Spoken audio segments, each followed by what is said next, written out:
Steven, stop telling me that I'm blind. But you are blind. I'm not that blind, and one day when we interview my eye doctor, you will have the full story. That might happen soon. It might happen soon. Might happen soon. So what Steven was telling me before the show, you're like, this is how I have size 18 when you read, font. You do this and you completely cover up your angle every time. Because it's size 18 font and I am blind. And you still can't read it size 18? No, I have to get it to this close. You should see my iPad for reading. Oh. It's insanity. Should get his eyes checked. I had it checked. Leave me alone. We're going to get started. We have a lot of stuff to talk about. Okay. There's lots of stuff to talk about. There's so much stuff that I'm just going to start. Is there a lot of stuff to talk about? Shh. Jared Polin, FroKnowsPhoto.com. Welcome to RAWtalk, episode number 139. We don't have a title. We'll figure it out. I'm sure there will be something funny that comes along during the way. We have a lot to talk about. Oh, yeah. I added an extra lot. We have a lot of spectators today. And a ton of news. And a ton of news, flying solo questions, gear of the week. Why don't I start off with D750s? Yes. Nikon has sent us 3 D750s to replace the D610s that they sent us when they first sent that to us. We don't get to keep them, unfortunately, for free. Not. We get to use them for free, long term, but they're their cameras. They are basically the official cameras of RAWtalk, meaning that's a D750, that's a D750, and this is a D750. They replaced the other ones. These, what do you like about them so far? Well, I think the articulating screen already is awesome. Well, tilting up and down. But the is what I mean. fine-tuning stuff. Yeah, well, and the fine-tuning, mainly the picture style is a little different, more fine-tune on that, and the white balance. You go by quarter increments versus, what were they before? Just by full stops, pretty much. It's more of a professional end camera because you can change the aperture during live view. You have fine-tuning of the screen. It has things that the D4S doesn't have. We use the LEXAR UHS-2 cards, right? Yep. And so we have the professional LEXAR cards in all of these cameras. We've got the Atomos on that one. We have the micro SD 128, which is still working. We have the 64 gig in the gear of the week this week, which we'll bring out later. So LEXAR is quote unquote the official card of the show. They are. So that was one of the notes that I wanted to talk about. And we have a chair being filled, as we talked about last week when it was Sutter's last show. Yes. He left. He's going on his trips. He's busy doing a lot of things, which is really awesome. Yeah. Todd asked if he could fill did I ask you or did you ask to fill it? I had no desire to be here. None whatsoever. None whatsoever. We dragged you here? To torture Steven. I hate Todd. Right. Anyway, so for now, Todd's going to sit over there. We actually, Jalil's here in the back.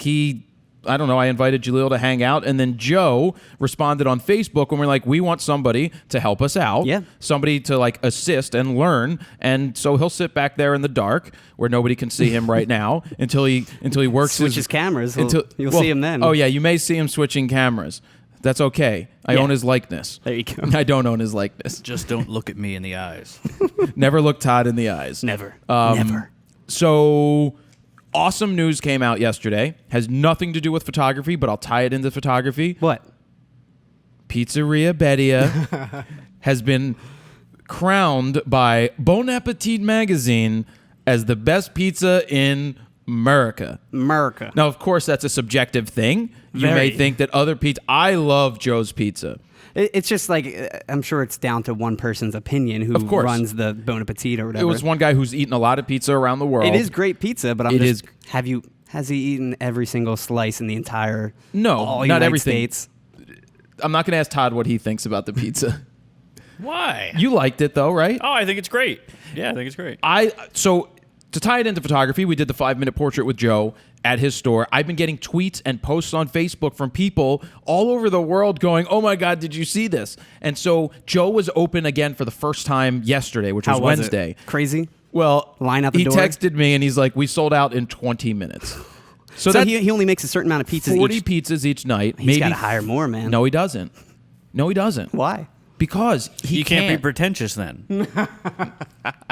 If he hired more people, then somebody else would have to make the pizza. The whole point of what makes Joe's Pizza is the love and care that goes into he mixes the dough. He he does everything that needs to be done. He makes the pizzas. And the reason there's 40 is because of the time that he takes the same amount of time on every single pizza to make sure it's perfect. And that's what makes it so good time and time again, because I've done it. But he sold out in 20 minutes. He said the line was out the door. There were people taking pictures. There were news stations and stuff like that. Well, I guess Bon Appetit's a big deal. What blows my mind is how they found out about him, because he's got no website, no phone number. If you're not living on this street, you really don't know he exists. But now it's going to be harder. Luckily, I have my ways of getting a pizza from Joe. Yeah. But it's going to be much harder. So big congratulations to Joe and all that good stuff. Cool. So we have a lot of photo news. Ton of photo news. This is where I get into the Pluggy McPluggerson, but it's the 5th week of the month, 5th Thursday, I think. It is. Somebody told me that we don't have a plug this week. There you go. So this week's episode is brought to you by Geritol. Now, I don't know. Whoever you want to bring it by. Todd, you get that movie reference? No. Of all people not to get a movie reference. I just think it should be sponsored by me today. No. Sponsored by Todd. Geritol. Okay, you've seen Quiz Show. Was it Quiz Show? About 1950s when... Oh, yeah, I know what you're talking about. Yeah. I got nothing. It was just Geritol. I know that was an obscure reference. All right, get it. You know what? So no plug. No plug. But next week, we are mobile raw talking. We're doing 5 plugs. No, we're mobile raw talking. Yeah. Well, actually, the whole show technically becomes a plug when you're at the sponsors, at the actual headquarters of Audio Blocks, Video Blocks, and Graphic Stock. But we sold out those tickets in 2 days. Where's that at? Virginia? It's in Virginia, Reston, Virginia. Cool. And so we sold it out. Very cool.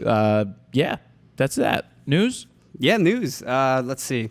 So we've got a lot of stories this week, and some of them do date back probably like a week and a half at this point, because we do have to catch up a little bit. Well, tell people why again. Okay, so I went to Firefly, the music festival. For how many days? For 5 days. 6 days technically if you count Monday that morning. Is way too many days to be in a tent. Once the 5th day came around, like I was just like exhausted. Could you imagine if I was there? Needed to shower, ready to go home. Oh, you would have been done after the first like 2 hours. Like, yep. Boring. Going home. Boring. But so we recorded Monday last week instead of the normal Thursday, so I had to go track back all the way to there. So that's why it's going to be some older stories, but I figured we have to talk about them. I wanted to cover them for this week. So first up, we got a new lens called the Venus Leoa. It's now the world's widest 1:1 macro lens. Now the lens is a 15mm f4 macro lens, the first 1:1 macro lens with a 110-degree angle of view. The lens minimum focus distance is 0.47 centimeters. Now, wait, can you stand up and show us what 0.47 centimeters is? It's basically like this is how close the microphone is to me right now. Oh, really? So Venus says photographers can focus very close. Yes, Todd? Nothing. I've got nothing. I'm still thinking about where he pooed when he was at Firefly, but... Did you have a deuce tent? We had to go to the porta potties every time. It sucked. Oh, that's brutal. So I'd wake up at like 6 a.m. like, oh my God, run like a mile to the freaking porta potty. Terrible. So Venus says, photographers can focus very close to the subject and let the foreground dominate in the photo, but at the same time have the background telling viewers about where and how the subject lives. Is it cool or not? It is cool. And they show sample images of like a spider in the grass, a cat in the city, a frog on a tree. You get to tell like the actual environment they're in instead of just a macro photo of the subject. Was the spider named Charlotte? Probably. Did you have a pig named Wilbur? Also on the back of the lens is a shift mechanism that allows adjustments of 6mm, allowing photographers to correct distortion for like landscape and architecture photography. So Mike Kelly would probably like this, even though he's probably got a great lens anyway now. Spec-wise, it has a 77mm filter thread, has a metal body, and a 14-blade aperture, and it'll be available next month in Canon EF, Nikon F, and Sony A and FE, and Pentax K mounts for $479.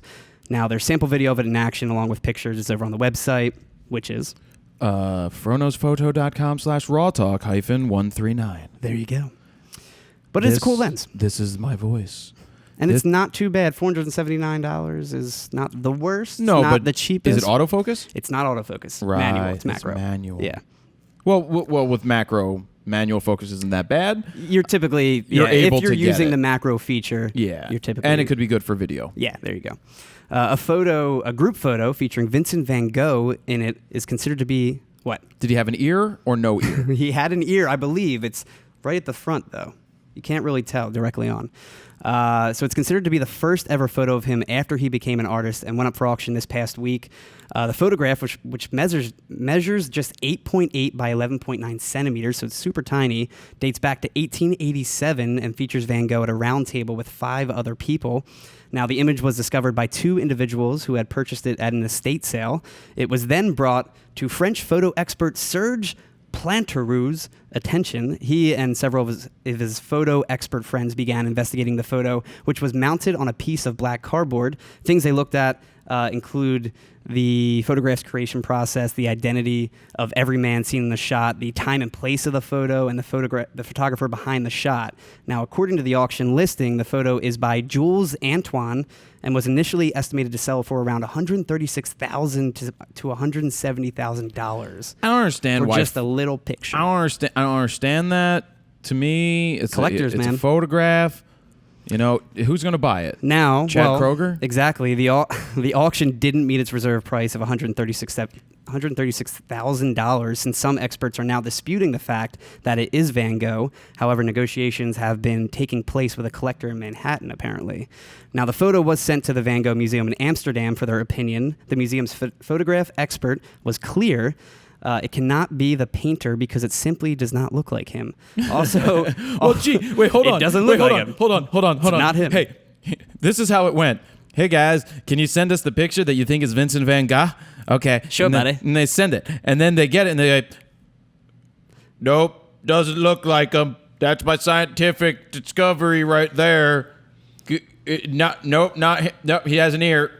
He's got too many ears. Distinctly, one too many ears.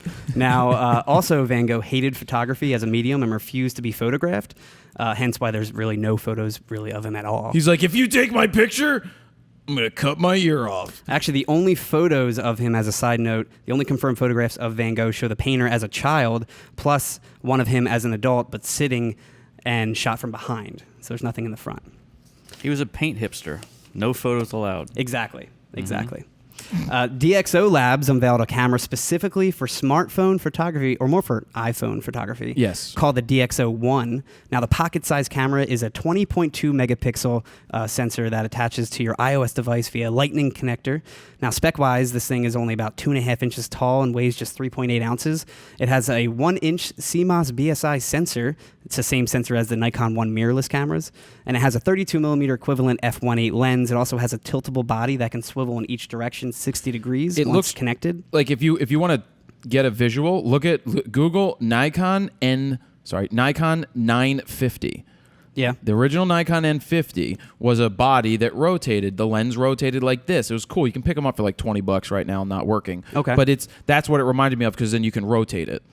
Now it has different capture modes, including auto, sports, portrait, landscape, night, program, aperture priority, speed priority, manual, and a selfie mode. I forgot to ask if it does video. It does do video. The shutter speed can range from 15 seconds to 1/8,000th of a second with an ISO range of 100 to 51,200. It can shoot video like we just talked about, 1080p at 30 frames per second though, or 720p at 120 frames per second for slow motion. Now it has contrast detect autofocus with face detection and can capture both RAW DNG and JPEG, or their own format called Super RAW. Super RAW. Super raw. That was my name in college. Which can be saved on the built-in micro SD card slot and can also send to the iOS camera roll for quick upload. Now, Super RAW captures 4 RAW frames in rapid succession and then merges them together for a better quality image. However, it's in the .dxo format and can only be edited in DxO editing applications. Wah, wah, so you can't just open it up in Photoshop or Lightroom. But that's just Super RAW. Just Super RAW, correct. It also has a dedicated iOS app where the user can control all the settings of the camera, including full manual controls like we talked about. It also has a built-in lithium-ion battery that gets you about 200 shots per charge. A micro USB port allows you to connect the one to a computer for offloading imagery and also serves as like the charging port for the internal battery. You could just use the LEXAR little hubby thing or the little micro SD card readers. Yeah, but you also use it as charging the actual camera too. Now, DxO Mark did its standard test that you love on the DxO-1 sensor too, and the camera got a score of 70, which they say is, you suck, in quotes, on par with full-frame DSLRs and dramatically higher than any smartphone. No excuses. However, if shot in Super RAW, It scores an 85. Great. Good for you. Now, it's compatible with pretty much any iOS device with a lightning cable running iOS 8 or later. iPhone 6, 6 Plus, 5S, 5C, 5, iPads. iPad Air 2, the regular Air, Mini 3, 2. Two-way pagers? Or iPad. Yeah, it uses your Motorola, Sidekick? I have a two-way pager. Yeah, you do. It's sitting on your desk at home. Yep, I'd like to use that. Thanks, Dad. Yep. Sample images can be found on the site, and it'll start shipping this September for $599. Yeah, it's expensive. Way more than your phone. Well, if you not buy as much it with as a plan. Well, no, the whole. Anyway, do you have some quotes from their people? Only the one quote, which says it's on par with full-frame DSLRs and dramatically higher than any smartphone. So here we go. You want to hear what I have to say about this? No. They tried contacting me like 2 weeks before they announced it, and I said, I don't want to talk to you, DxO Mark, because I don't like your software, or don't care to try your software, or don't care about I don't your... like it, but I'd never used it. I'm like, I don't want to use it. I don't care about your about your rating system and all this stuff. But then I saw this, and I contacted the guy back. I'm like, okay, let's talk about this thing. And so we started talking, and we will have one coming to us to try out. Yeah. Because a couple of years ago, I started the process of coming up with a camera that was separate from the phone that could connect through its connector to allow you to shoot it. I remember like the first day I worked with you, you told me about that idea. Right. And it's different than what they came up with. I like their idea better because the way that it attaches, it's smaller. So on the phone, the guy's sitting there telling me that this could replace DSLRs, or may be an option for people to buy instead of a DSLR. And I sat there and I'm like, no, it will not. I'm like, you can't sell it as that. It may be as expensive as that. It's $600. It's very pricey. And I said, who designed this freaking thing? Engineers? Did you put a photographer? Because the way that I'm watching people hold it like this is not how you hold a camera. You hold a camera like this. We saw it with the Sony, the original A7s, when the button was up top and it should have been right up here. And they switched it, didn't they? And they did switch it. Yeah. And then so if you put your hand around this thing and you put your finger here, it's going to block the lens. That's not something you want to have happen. So you don't want to block the lens. But what about normal smartphone photographers who just kind of hold it like this anyway? But that's a hard... But see, this is supposed to not replace. This is supposed to be just as good as the... do you have a question, Joe? Yeah, Joe's got a question. So Joe, it's his first day of trying to figure this out. But no, yeah, start with this one. Yeah. Just go ahead and do it, and we'll just keep going. So the only reason I'm ripping it... I'm not ripping it.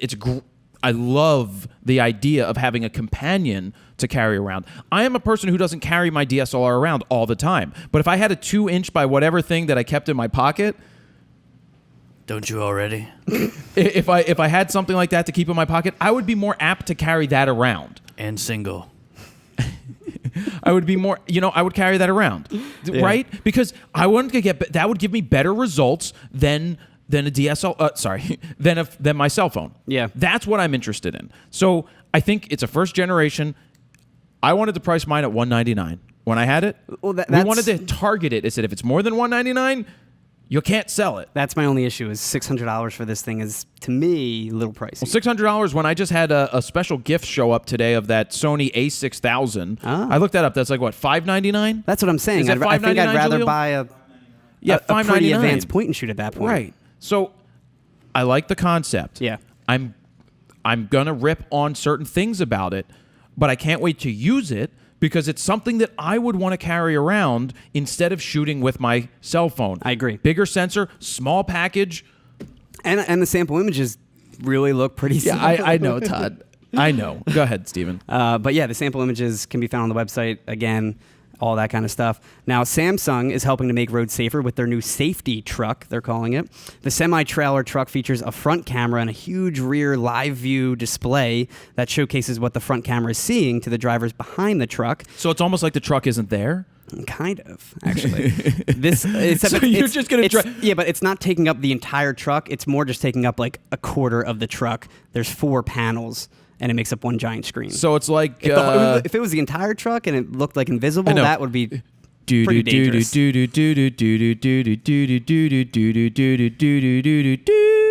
know what that is? Spy Hunter. That Spy Hunter, Peter Gunn theme.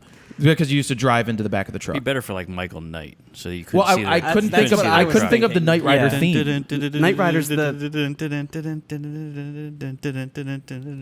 Oh my God, he had an Apple Watch.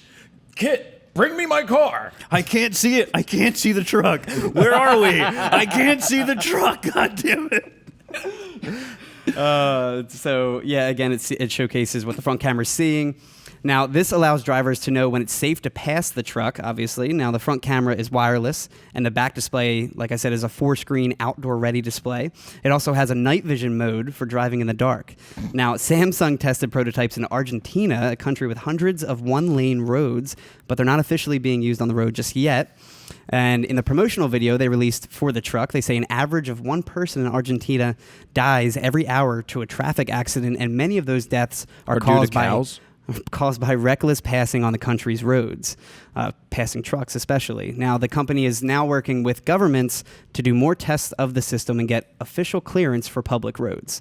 But my only issue is I feel like it'd be more distracting to me driving. I'd be more paying attention to the screen and not like the brake lights. What's in front of the truck? Yeah, seriously. No, but what it should do is when they slam on the brakes, it should say stop, and it become red and blink at you. Exactly. So theoretically, it's still a prototype. Sounds like a good idea based off of what country? Argentina. Argentinians. Where they did it at. One lane Where they roads. tested it out. Right. What pisses me off about cars, when you hit the brakes, it shouldn't just be a fixed red light. It should blink like a. And it should I'm talking about cars. Oh. Cars should have a flashing red thing and the quicker it is means that they're stopping quicker. You associate that. I was going to say, or like a pressure light almost, where it's only like very light if you're just tapping on it. That's what I'm saying. A very light red, but it's a dark red if you're like slamming on the brake.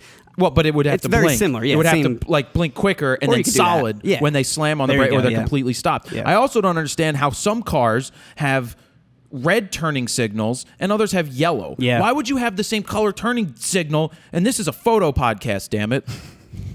And I think a lot of cars should now have front-facing cameras too. I have a question. What? I agree. They should have front-facing for when you live in the city. Especially in the city, parallel parking. Because we have rear view. Bumper cars. Yeah. Well, that is like my car. So do you have a name for your car? No. I don't have a name. Todd, do you have a name for your car? It's the BlackBerry. The BlackBerry. What is it? A little... little black Ford Focus. That's a Focus? Mm-hmm. The thing is, that's a BlackBerry. It's tack sharp, too. Todd can squeeze that thing into the smallest of spaces. You really can. If I lived in the city, though, I'd probably get either a street bike or something like that, or like a Mini Cooper, or just a tiny car. You gonna get a street bike? You gonna ride with Meek Mill? Damn straight. Rough Riders, son. DMX. If I had a Mini Cooper, I would reverse the M and make it a W. Winnie Cooper. Oh, God. Win right there. Sorry. So this next story is pretty neat. Nice Joe Cocker. Art director Stephen McMenemy has a new project called #Combo Photo, which takes two separate photos, simply placing them side by side to create fun new scenes, but there's no Photoshop necessary. Now, many of the images were shot with like an iPhone, and he occasionally uses a drone for aerial photos. He says it's really, in quotes, it's really just from looking around and seeing what things are out in the world that might make for an interesting fit or what would make for a nice contrast once combined. As far as process, it's just a matter of me hunting things down and aiming for the cleanest shot possible, end quote. I have no idea what you're talking about. So basically he gets two photographs. Oh, Let me just explain it more. Wait, hold on. My dad's calling. Oh, that's weird. Should I answer it on my Apple Watch? You're going to answer it even if I say no. Dad, we're recording the show. Every Thursday, same time. Hello? Hello? Yeah, I guess you're filming? What was your first guess at that? Well, because it's about that time, so I figured I would stick my 2 cents in and just say hi and tell you that I was on my way to the Humane Society. All right. I'll call you back. All right. All right, everything good? Everything all right? Well, everything's all right except the cat, so outside of that, he's not happy. Jared, I'm on my way to pick up your laxatives. I'm gonna be a lot unhappier. I got you your cream All right. and your hair gel. I'll talk to you later. All right. Bye. I got you those extra small condoms, I got you your chapstick Thanks, guys. And your laxatives. I love that. My dad, he knows we're recording. Yeah, I love how you're just like, so what do you need? And he's just like, well, I just want to talk about my day. And he just goes off. No, he goes, I was figuring you were recording. And he calls, so yeah. I'll call you. He's like, I just want to give my 2 cents in. That's actually pretty loud, that watch. I don't think I've ever actually talked to someone on the watch. Well, It's because you're not a douche. Not a pretentious douche. So let me see. Where was that? we were talking about hashtags that I still have no idea what this story is I about. have no idea what this camera All right. does. I still all. haven't Let me figured finish. it out. So you can see his work on his Instagram page, which I linked over on the website. Anyone can participate in the project too by just using the hashtag combo photo. So basically, this is what it is. Some really fun photos, like someone holding an ice cream cone placed with a skier doing tricks on like a snowy mountain. Wait, is and this it's where- combining photos, is this so it the looks like a one- big ice cream cone? Is this the one where there was like the fork and the spaghetti Yes, and then a exactly. dog or something? Yes. So some other ones, for example, let me see. Now I get it. There's one with a dump truck placed Isn't next it to called like Photoshop? Basically, yeah, but that's he did what's it without happening. Photoshop. That's the whole point of it. But there's a dump truck, and then Fruit Loops are being poured out, What making you it gonna look do like it's with all carrying that cereal. junk? All that junk inside my trunk. I'm gonna get you drunk, get you drunk. It's hard to explain. It's just one of those things you have to check Jumps out. like a truck. Thighs Thighs like like what? What? Let me see that butt. Let me see that thong. Cisco. What happened to him? He's counting his money on some island. But check it out, though. It is cool. It's Yeah, interesting stuff. Again, no Photoshop, just kind of stacking photos, but creating new scenes with 2 separate photos. You thought it was cool. You got to see it to check it out. Whatever. At FroKnowsPhoto.com/RAWtalk-139. Whatever, Steven. I hate you, Todd. The freedom of taking photos in public places is under attack in Europe, where they're attempting to prohibit the taking of photos or videos of public places without prior authorization. Now, until now, in most countries in Europe, you were safe to take and publish photographs that are taken from public ground. Now, this is called freedom of panorama. According to Wikipedia, excellent source, by the way, the textbook definition of freedom of panorama is a provision in the copyright laws of various jurisdictions that permits taking photographs or video footage or creating other images, such as paintings, of buildings and sometimes sculptures and other art, which are permanently located in a public place without infringing any copyright that may otherwise subsist in such works and to publish such images.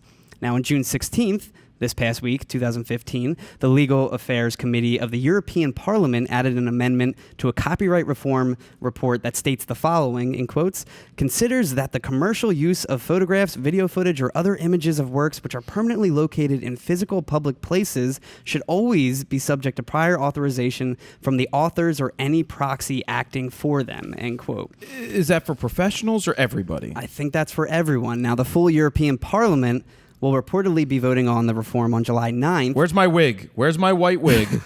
And if passed, this You, law... sir, are out of line. This law would unify the freedom of panorama laws across Europe in a way that restricts the rights of photographers shooting in public. So instead of being able to photograph, publish, and sell images that include copyrighted buildings and sculptures, photographers will be forced to seek permission from each copyright holder and possibly pay usage fees as well.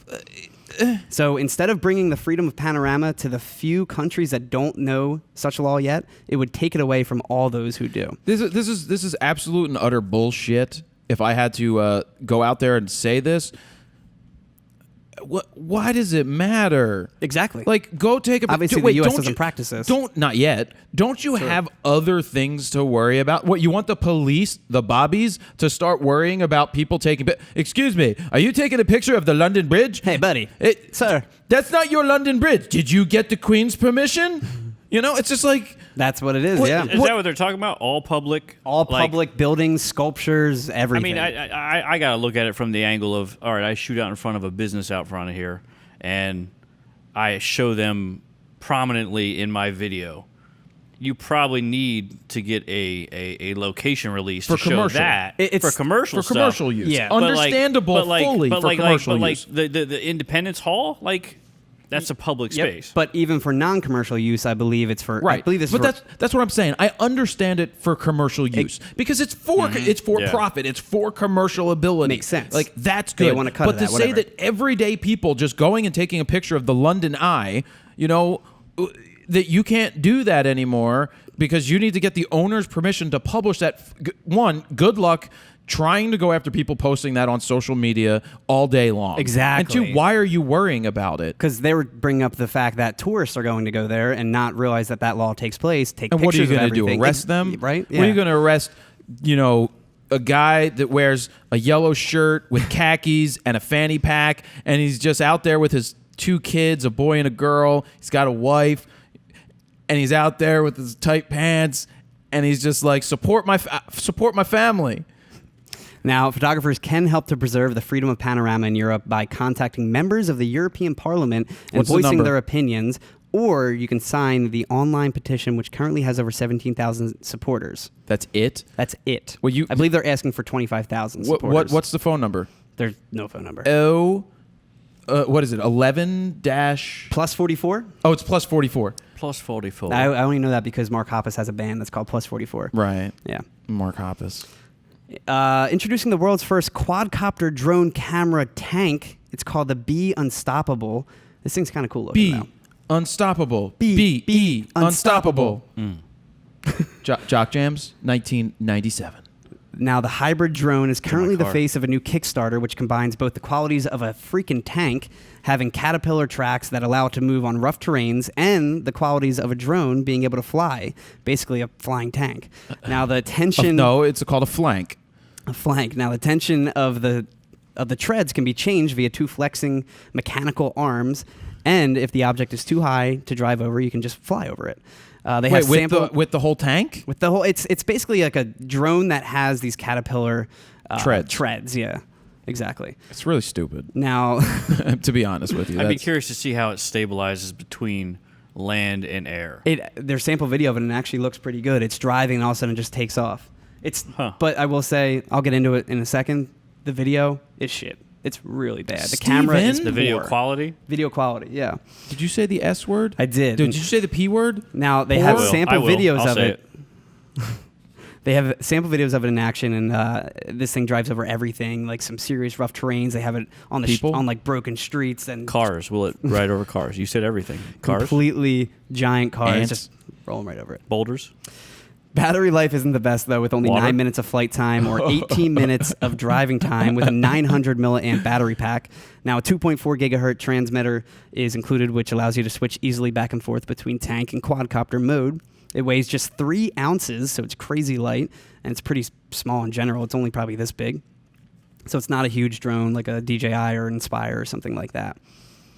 There are 2 options for cameras. The first is an HD DVR camera that can record video at 720p to an internal micro SD card. This is the better option. And then the second is a lower image quality FPV camera setup that includes a CCD 720p camera, 5.8 gigahertz receiver, 5.8 gigahertz transmitter, and USB AV in adapter.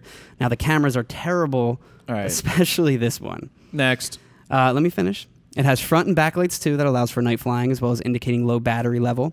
Price-wise... Wait, why does it even need night? It flies for 9 minutes, for God's sake. Honestly, this thing's more like a toy. How much do they want? Toy. So, it'll cost you $86 for early... Exactly. It's super cheap. Super cheap.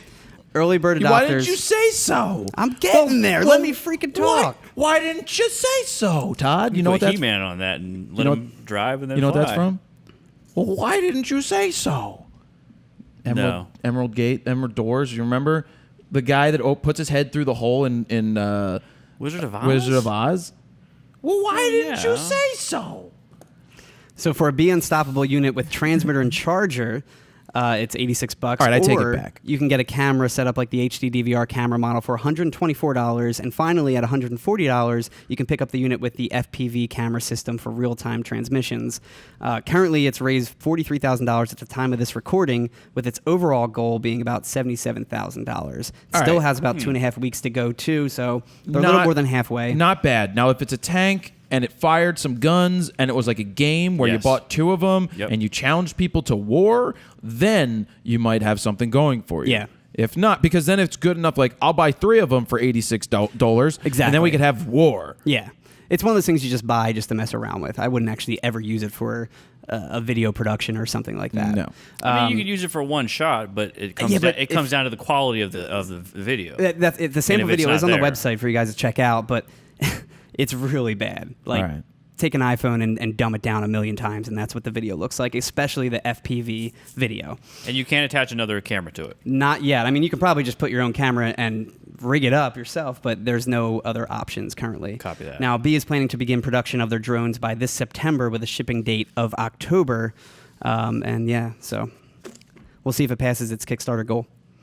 A family in Wisconsin is facing scrutiny after posting photos from a recent family photo shoot that features them on train tracks. Now, the image features the dad, Mike Daly, dressed up as Batman, and the son, Finn Daly, as Robin, with them rescuing the mom, Roxanne Daly, who's tied to train tracks. Roxanne! I was waiting for it. I'm Batman. You don't have to put on the red light. So basically, she's a damsel in distress. Light, Honey, I thought you were red Batman. light. You don't have to put on that red light. I got freaking two of you interrupting me now. Now, the photos went viral quickly after being posted online. The photos shoot was a Father's Day gift since the dad loves Batman. It was captured by photographer Eric Thiele. Now, CBS 58 Thiele? reports... It's Thiele. Thiele. Thiley. CBS 58 reports that many people were angered by them, though, so much so that they directed personal attacks at the family, posting their home address online and threatening to visit at night. You know Wait, what? why? Hold on. Go ahead, finish, and then I'm going to rant. Now, there is an image of just their son on the tracks, too, with a sign saying Daddy's Sidekick. Figured I'd throw that out there. Now, according to Wisconsin law, only railroad workers or an authorized reporter can walk along or on train tracks. The family says they were never aware of how dangerous the idea was and that they're not planning to do any more photo shoots on train tracks. All right. I wouldn't do it. Ignorance is not the, first off, assholes who are going to go out into the world and put their their address out, like you're going to come after them. What did they do to you? Exactly. For one. But Exactly. two, end this bullshit with doing anything on train tracks. Photos look like shit on train tracks. Build your own fake train tracks if you want to do something. Yep. The pictures, I have no problem with the pictures. But don't put your. We know that Sarah was her name Sarah. Sarah, yeah, Sarah Jones, I believe, right? Something who. Oh, yeah. That Yeah. the convicted the director who was convicted Yep. of some kind of manslaughter or whatever because they were filming on tracks without permission that they were denied to do. She was running, couldn't get off the bridge fast enough, died because she got hit by a train. You should not be on train tracks whatsoever for photos. They look like they're always terrible. Let's take a girl to the train tracks and have her put her hands up and have her stand there. So you got leading lines. It's just kind of cliche at this point, too. But it's over the top. You don't need it. Stay off of train tracks. Just don't shoot on train tracks. But don't be an asshole. And what did these people do to you? And in the interview, too, she said that she recommended her husband to stay at a hotel for a couple nights because that's how scared they were. Why? He's Batman. And they have Robin staying with them, I too. mean, you've got your son He that might you only be named like a Finn. year and a half old. Finn. Huckleberry? Finn. What, did he come out with a fin? I'm just kidding. I know people named Finn. Now, moving forward, Sigma announced another art lens, the 24-35 f2 DG HSM lens, which they're saying is like 3 prime lenses in one zoom. Now, the company says it is the world's first large aperture, full-frame, wide-angle zoom lens offering f2 brightness throughout the zoom range. Spec-wise, the lens features an 82mm filter thread, features 18 elements and 13 groups, has a minimum focusing distance of 11 inches, it weighs 33.2 ounces, and has an inner focusing system that eliminates front lens rotation. What's it again? Millimeters? The 18mm filter thread. Is that what you use? What's the zoom range? The zoom range is 24-35. F2. Or non-existent. Pretty much. Now, I know what they said. Yes. They said that covers 3 different types of lenses. Yeah, they say the goal was to offer the quality and convenience of 3 of the most commonly used prime lenses in one zoom lens. It allows photographers to carry one lens to do the work of a 24, 28, and 35 with f2 brightness and top optical performance. So it's by 24-70. That's what a lot of people said. But, good on them for putting this out. Could it be a good video lens? Todd, what do you think of a 24? No IS, though. I will say that, even though it is a pretty wide lens. It's an f2 full frame straight through. Yep. I mean, that's all you're getting is you're getting that extra little light. Well, maybe you're getting yeah. that extra sharpness possibly, but you have a 24-35. That 35. is not. It was like using that 18 to That 1.8 zoom they came out with, 18 to 30 or 35, that had absolutely no range. Yeah, I'd be hard pressed to say I have to have that range for just a 2.0. I mean, Todd rather stick with his kit lens. 18 to 135. Nothing wrong with that. Killed it. Variable aperture. It'll be available in Canon EF, Nikon F, and Sigma SA mounts with pricing and availability not yet announced, though. The design team over at Set Up a Blog Today have created an end-all, be-all keyboard shortcut cheat sheet for both Photoshop and Lightroom. That's massive. Go to squarespace.com/fro to get a real website, not fakeblogstogo.com. Set up a blog today. Fakeblogstogo.com. Now, the best part is that it has shortcuts for each module for Lightroom and has both Mac and PC shortcuts, so it doesn't matter what platform you're using. And you can download both as a high-res PDF over on the website if you're interested. And they're also offering a one-stop shop cheat sheet for 7 of the most popular Adobe CC apps featuring the most important shortcuts. It's just a huge PDF that's like never ending. So you could print it out if you want. Was Falcor there? But there's a lot. Did you get that reference? A lot. Not really, no. Todd? Falcor. You want to Everything's going to be super dated now because Todd's on the show. It's from like 1960. Shut up. Falcor is this mythical beast. I don't care. That you jump on the back Don't of care. in the never-ending story. You should care. Atreyu! Atreyu! It's the never-ending story. Atreyu's a band. You know that band? Yes, I've heard of that. Speaking of Adobe, they've released the 2015 Creative Cloud update. As far as the benefits photographers received, there's now the dehaze option in Lightroom, which we spoke about a few weeks back. Now, this tool adds... Wait. So if you're shooting rappers and they're smoking a lot of weed, I wonder what it does. Snoop Dogg. You know what? Dehaze. I should look through... Yeah, they should call it the Snoop... Firefly was just like a smoke pit. Oh, I need to look through of my photos of people smoking weed and see what it does. See if it works, yeah. Well, but you usually... have Jerry. The Farrell... Perry Farrell? Yeah, the picture of him him he was smoking a right? joint, but that was just a joint. That wasn't hazy in the room. That's true. I've been in rooms that have been... Like super hazy. Super hazy. Yeah. And usually to get rid of that stuff, you just pump the contrast and goodbye. Yeah. But apparently this works better than just pumping the contrast. And I did see a sample video, which I'll post on the website, that's pretty incredible. They had this really hazy, foggy situation in New York, like on a street where it's kind of coming up from... The grates? Yeah, from the grates. And they use the dehaze tool, and it looks perfect almost after. To get rid of it or to keep it? To get rid of it. But why would you want to get rid of the haze just so they can see the subject walking across the street, which was apparently the point of the picture. I'm going to have to see this on the website. Yeah. What's the link? FroKnowsPhoto.com/RAWtalk-139. That's correct. Yeah. So again, the tool adds or removes foggy haze from an image. Now there are also black and white sliders now in Lightroom CC, which give you more control over the brightest and darkest part of an image when making local adjustments. Oh. Using the graduated filter, radial filter. It's so hard to use local adjustments in there. I only use them to a certain extent, depending on what I'm shooting. I use them on some faces every once in a while, but mainly it's like faces. Like I want it to be more fine-tuned, but I guess that's what Photoshop's for. Yep, there you go. Now in Photoshop, they added a more realistic blur option. Also, the healing brush, spot healing brush, and patch tools now have been enhanced with the Adobe Mercury graphics engine, which makes the tool much faster. They now have content-aware fill for panoramas too, so if you don't stitch it perfectly, it'll fill in automatically. Kind of like Snapseed does that as well on your phone. Now there's a link to the Adobe's website that lists the entire changelog for Photoshop CC. You can find everything there. I'll post that on the website too. And just remember, these features are not available in the standalone version of Lightroom or Photoshop. You need to have CC. Correct. And if you're, which the fact that sucks. CC just came out, no, I don't think it sucks. Well, for us, because we have CC, but if you had bought the standalone version of 6.1 or whatever, well, Lightroom, did they offer 6 as a standalone? Yeah, 6 is a standalone. Yeah, I mean, at this point, I understand that you may not like that big brother, big company wants you to be connected and they want to charge you $10 a month, $9.99 a month. But that we live in a society where you want HBO now, you pay $15 a month and you can cord cut. You can pick and choose what you want to use. Yeah. It's a subscription-based world now. The fact that they can update the software literally 3 weeks after they announced the software or released it the first time, they're going to constantly be updating it, and that's the point of paying $10 a month. Todd, what do you think about that? I hate it.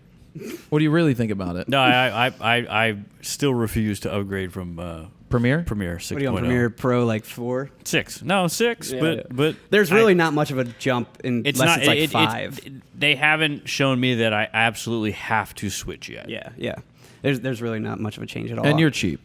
And I'm significantly cheap as well. But I updated all the apps. I have like the whole suite, and there's probably 12 apps I have from the suite, and they updated within 20 minutes. All the apps. It's unbelievable to be able to download so easy this with the stuff, Creative Cloud desktop application that they have now. Yeah. It tells you when to install it. Oh, yeah. Yeah, it's great. They're always watching. Taylor Swift recently ranted against Apple for Baby, treating... we got bad luck. We got bad blood. Baby, got problems. Now, just bear with me. This is a lot of information for this story. I want to make sure everyone knows what's going on pretty much. I'll be in the bathroom.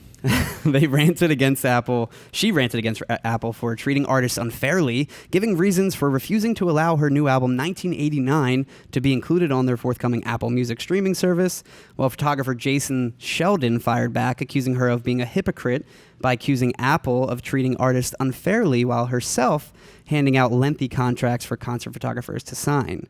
He says, in quotes, "This is the echoed sentiment of every professional photographer. Some are afraid to speak up for fear of being blacklisted by management and PR companies who seek to control the public perception of their talent. For every artist that is in a secure enough financial and influential position to stand up against the likes of Apple without having to worry that Apple will publicly block your ability to earn a living from their iTunes marketplace, there are hundreds of professional concert photographers who don't enjoy that security. They don't have that voice you do, and they don't have the public favor that you have when it comes to demanding fair rights for their work. And they have a much higher risk of being prevented from working in future, not just at your shows, but any show which is connected by the same promoter, venue, PR, or management company." Let's put the information for them to read over on the site. I can totally parrot. I mean, I made a rant video. I just think I don't want you reading the whole thing. I have more than your rant video here. No, we're gonna do that. We're gonna get to that, but you don't need to read. You can summarize what the guy said, and if people want to read everything that he said, kind of summarize. He had a way lengthier. I did make a rant video, and if you haven't seen it, you can click up here and you can go see the rant video about it. But go ahead, do what you were gonna do. Should I go on? Yeah. Okay, so he goes on and shows a photo contract from a management company, Firefly Entertainment. He notes that if you take points 2 and 3 in that contract, which is provided to photographers who need to agree to those terms before they are allowed to do their job in photographing you for editorial outlets, it appears to be a complete rights grab and demands that you are granted free and unlimited use of our work worldwide in perpetuity. Now, you say in your letter to Apple that 3 months is a long time to go unpaid, but you seem happy to restrict us to being paid once and never being able to earn from our work ever again, while granting you the rights to exploit our work for your benefit for all eternity. How are you any different to Apple? If you don't like being exploited, that's great. Make a huge statement about it and you'll have my support. But how about making sure you're not guilty of the same tactic before you have a pop at someone else? Now, photographers need to earn a living as well, he says. Like Apple, you can afford to pay for photographs, so please stop forcing us to hand them over to you while preventing us from publishing them more than once ever. And he ends with all due respect to you, to Taylor, you can do the right thing and change your photo policy. Photographers don't ask for your music for free. Please don't ask us to provide you with your marketing material for free. Now, the contract he showcased was a little outdated, where the updated contract for her latest 1989 World Tour is even worse and states that photographers can have their gear destroyed on the spot. Now, in Section 5 of the newer contract, it states that if you fail to fully comply with this authorization, authorized agents of FEI, Firefly Entertainment, the artist or the related entities may confiscate and or destroy the technology or devices that contain the master files of the photographs and other images, including, but not limited to, cell phones and memory cards. You're gonna have to rip my fucking eyes out! And the photographs. Give me your camera. And any other images. End quote. Camera, now, a spokesperson from Taylor Swift's camp has responded to Jason's letter saying, "Now, in quotes, the standard photography agreement has been misrepresented in that it clearly states that any photographer shooting the 1989 World Tour has the opportunity for further use of said photographs with management's approval." They add that another distinct misrepresentation... Yes, with approval. Taylor Swift's management replied with, "Haters gonna hate, hate, hate, hate, hate." Another distinct misrepresentation is the claim that the copyright of the photographs will be with anyone other than the photographer. This agreement does not transfer copyright away from the photographer. Now, to make it clear, Sheldon never claimed that the management company was trying to take away his copyright. He took issue with the company having the perpetual worldwide right to use and to authorize others to use any or all of the photographs for any non-commercial purpose, including but not limited to publicity and promotion. He then responded to their response, noting that, as a creative artist, I champion the rights of all other artists to receive an equitable something-for-something exchange, just as Taylor was claiming in her open letter to Apple. In our society, the most beneficial something to receive is hard currency, which is a concept nearly everyone can relate to. However, in the creative arts, there is an increasing tendency to seek nothing-for-something exchanges, where you are expected to apply your skill, time, efforts, etc. for the benefit of a third party and in return receive an intangible and sometimes non-existent benefit. Now, Taylor Swift's contract from 2011 included clauses that were not equitable. They leaned toward a nothing-for-something exchange where the photographer could only license images a single time in one named publication, never use them again, and she would be allowed to use them for non-commercial publicity, used for all eternity without having to compensate the photographer, thus unfairly favoring the interests of Taylor Swift to the detriment of the photographer. Todd, To paraphrase, It's a lot of information. what were you going to say? To paraphrase, I know you are. What am I? I know you are. What am I? No, the way I mean, creative people are always undervalued.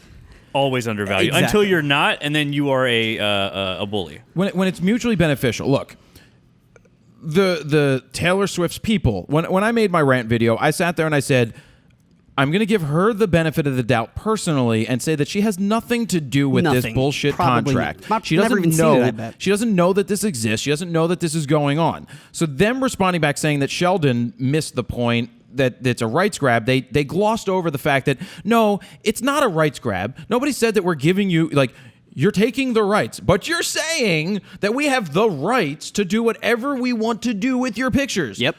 For non-commercial use. But in her case, if she puts it on Instagram to 20 or 45 million people, or Twitter to 50-some million people, or on Facebook to 70-some million people, is that promoting her brand as a commercial use? Her life is a commercial use. Exactly. She's a commercial At this point, use. yeah. I was always told the golden rule. He said this for that, right? Yep. Todd, what is the golden rule? I know you are. What am I? If you give, you shall receive.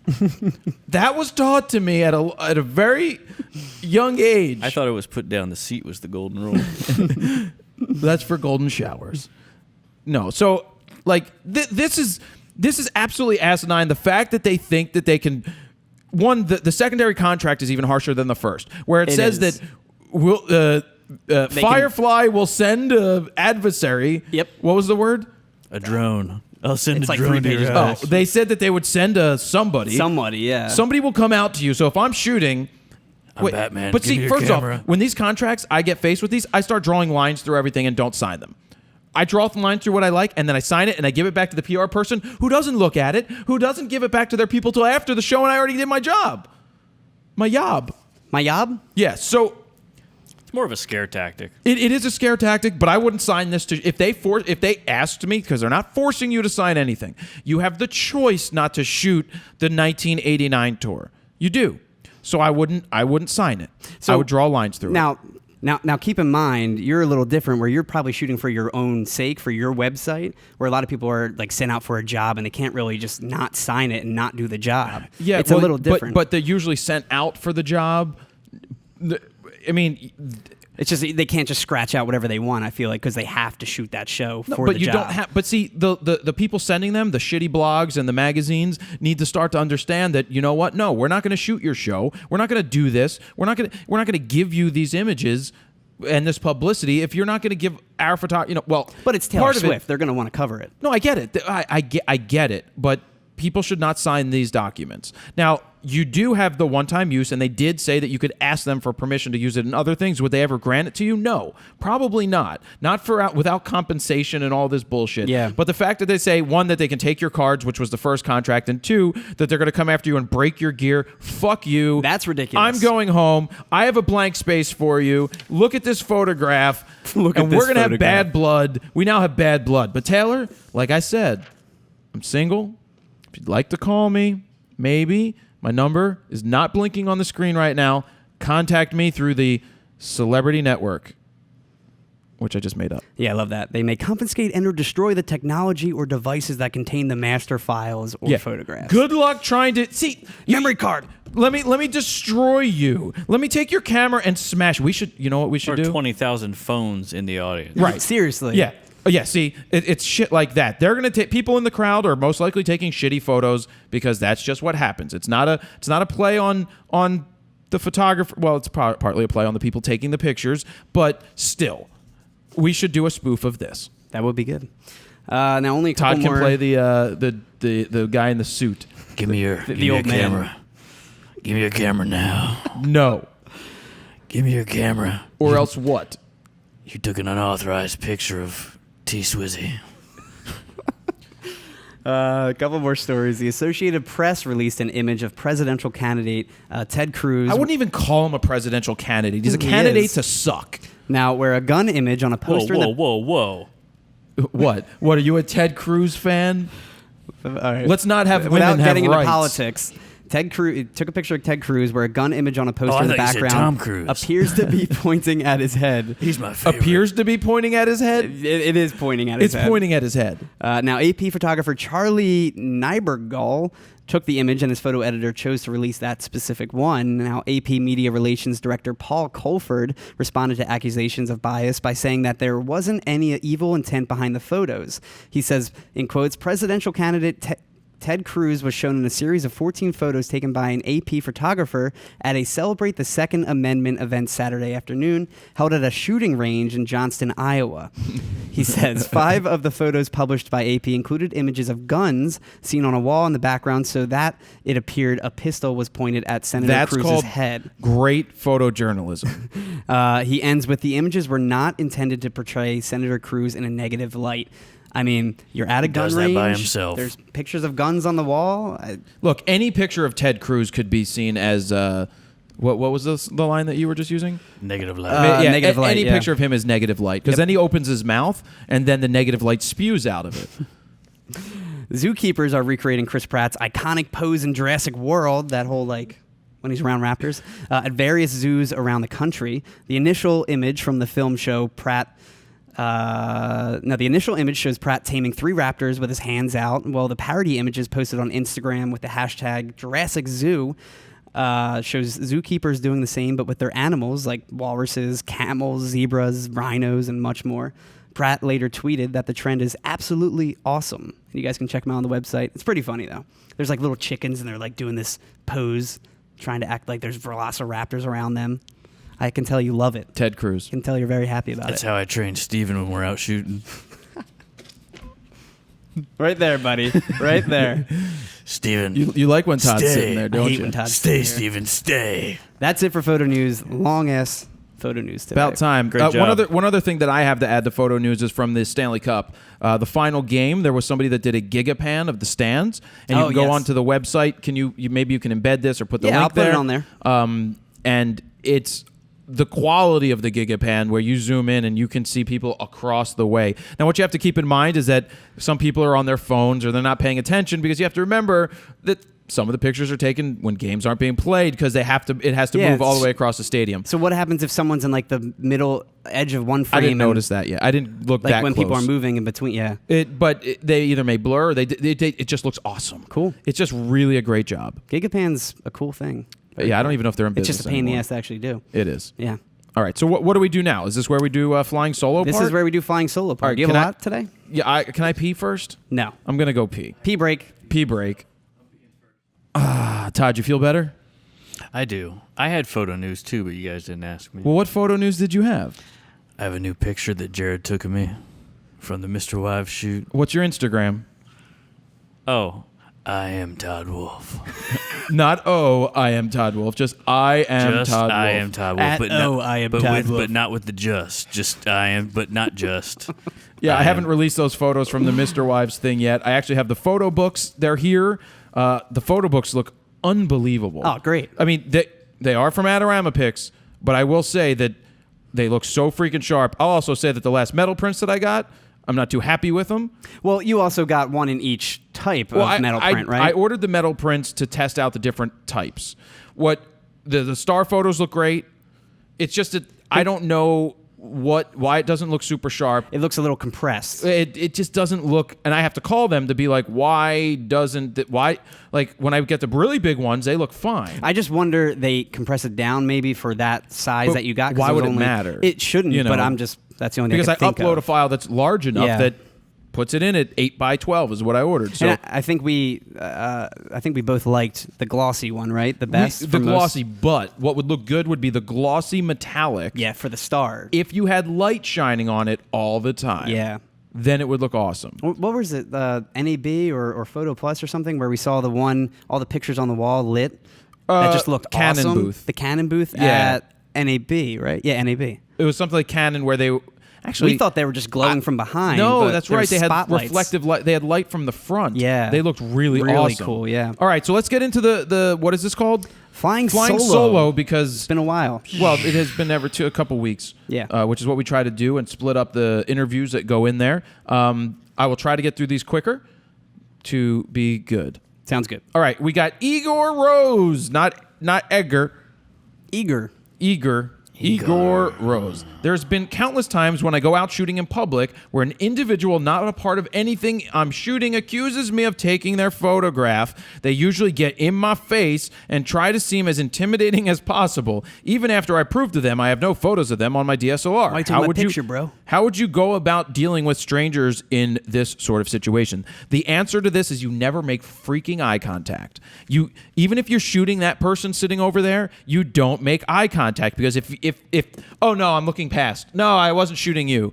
No, I'm not shooting photos of you. I'm looking past you. This is a telephoto lens. Just you got to diffuse a situation. But how can a person come up to you 12 times? Like, how many times have you been in a situation, this guy, Igor, where this has happened? Maybe you're doing something. Maybe you're being seen too much. Maybe you need to switch to a longer lens or something like that. Plus, I don't want to get into this showing my camera to people and showing them that, no, I didn't shoot photos of you. I don't have to prove shit to you. You're in public. Leave me alone. Exactly. I'm not stealing your soul. I've had the issue a couple times with shooting the radio station events because they want a lot of crowd photos and just candid moments. But I typically go like sniper style, like on the stage in between like a speaker and you can't even see me.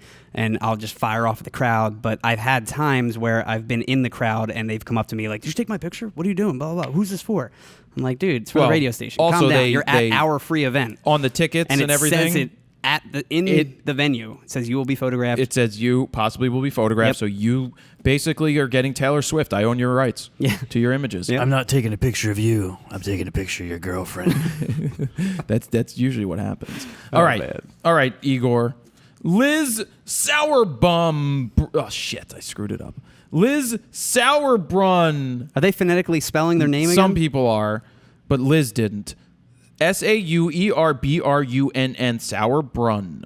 I'm always wanting to capture candids of my family and friends when we're together. I've captured some pretty priceless moments and memories for them, but at the end of the day, I'm left without memories of my own captured. Have you ever wished someone with your eye was around to capture the little moments in your life? GoPro. Well, I was recently having naked photos taken for little. No. No. Yes, I absolutely would. I wish somebody could photograph me the way that I photographed them. Yep. That is it. But you're in the photos because you've taken them, even though you're not technically in them. You're there. That's just one of the things. So it is the worst, though. I would like somebody to photograph me. Like you did my self-portraits. Yeah. The ones that we have the official self-portraits now. They sucked. What, Todd? They suck too. Best things ever. They're really good. The lighting is cool. I set the angle, and then you went to town. Well, yeah, and So then Jared took the pictures. What you're saying? for the guide, a lot of the behind the scenes images too, I'll try and take while you guys are doing your thing. But yeah, it is tougher when you're at family events or something like that, and you want a group picture. Yep. It's the classic dad thing. Dad's never in the picture. Yep, there you go. Well, my mom was the photographer. She was rarely in the pictures. Yep. Mm-hmm. Mark Huerta.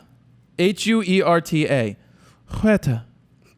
That's Jared, help.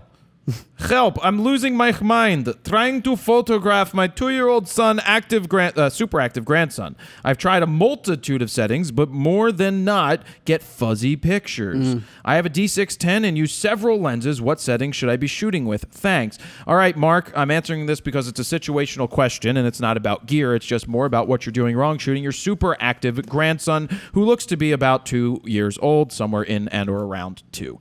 This is really simple. You need a fast enough shutter speed to make sure you're freezing the moment. You need to have the right focusing mode on. So these are the things you're going to look for. I talk about it in the FroKnowsPhoto Guide to Getting Out of Auto. But here's what you need to do. You need to make sure you have a fast enough shutter speed for one to capture the moment, to capture the movement. 2-second exposure. Not a 2-second exposure. 5? Somewhere, depending on the light, if you're outside, 1,000th of a second, 12/50th of a second. And if you need to get to that, you can bump your ISO with that camera without a problem to compensate for the loss of light or whatever you get from speeding up your shutter. If you need more light from your lenses, well, if you get faster lenses, but even with a kit lens, you can capture this moment. I think you may be having a problem when it comes to focusing. Yeah. You need to get into continuous focus. I would put on with the 610, you can do dynamic area focus 9 points, 21 points. Doesn't have 51. It has 39.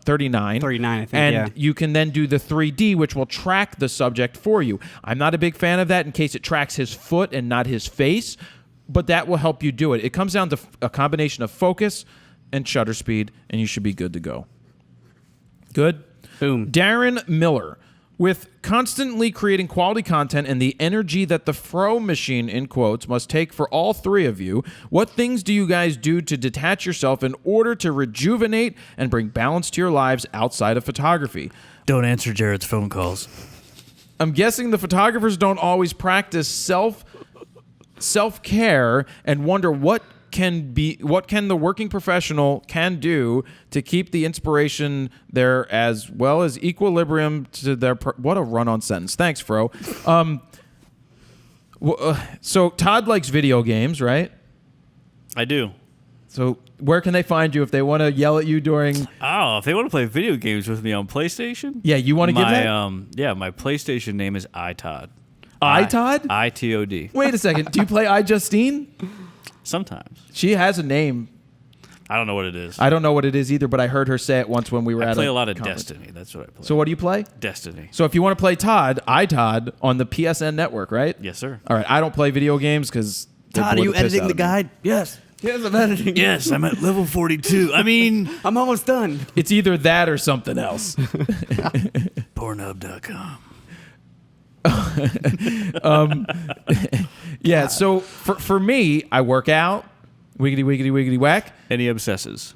and I worry about work. I think you told me your arms hurt like 20 times yesterday. They were sore. Oh, my arms. Now my legs. Mainly right here hurts a lot. I don't know why. What does Jared do to relax? Why does my wrist he hurt texts so much? Steven all night. Steven. Why do my fingers hurt from texting Steven, give me all a call. day? I have an idea. Steven, I was thinking.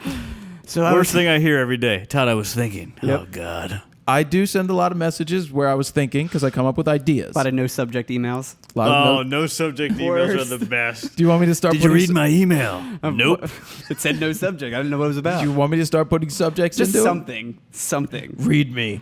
No, that No. pertains to the subject. All right. I got an idea. You'll do no subject and just send a link to an article, and I'm like, the hell is this? That means read the article. yeah, but just put something so I know what. Just put something. So what rejuvenates me, I like to get out there and I work out, but I also like creating. So whatever I could do to create. I mean, I was thinking about this. I was talking to this girl the other day about like vacations and going away. And I don't like vacations. I don't want to stop. But if I'm going, like, I don't want to go just to get away because I work for myself. So I don't have to like run away from my job. That's me personally. You just want to never leave the loft. I'll leave the loft. Never. But I have to have a reason. You like getting what is it, coffee or tea down the street? That tends to rejuvenate you. I feel like every Friday. Well, it's not every Friday. Well, you used to go, right? Well, On Fridays. I'll go down there like in the afternoon, so 4 o'clock to 5 or 6, and I'll start to read my book or something on my iPad. I went to read the other day, but got distracted and ended up not reading anything. I didn't know you read. Well, I do. There was a girl taking up too many spots at a table, so I asked if I could sit at the same table. Ooh, hey. Yeah, You say hi. I did. Hey there. We talked for like 3 hours. Hey. You like reading too? You want me to take your picture? You know I'm Fro, right? You see my t-shirt? You see my uniform? You see my logo on the back of my I got shirt? my uniform on. I shoot raw. I'm working right now. All right, so I'm sitting there, and one of the got a different colors. fan comes up and says hello when we're having a conversation. Did you see that? I got fans. I bet you want my number now. Charlie Kimple, Fro and Steven. Thanks for the and Todd. Thanks for the hours of info. Oh wait, hold on. Before you move on, you do have a time when you relax. Are you interrupting me? I am. You shoot when you shoot pictures not for work. Because he was having does he fun. ever take pictures not for work? Well, when he was out shooting when he was an actor. But he had his camera. Listen. Yeah. Listen. He was enjoying himself, and I did notice that. Now, obviously, he whores everything into work. I was going to say, you're going to use it for content. He figures out how to make it work anyways. But at the time, he was a little less miserable. Yeah, you do get away when you're shooting, I would say. I'm in a totally shooting zone. Depending on what you're shooting.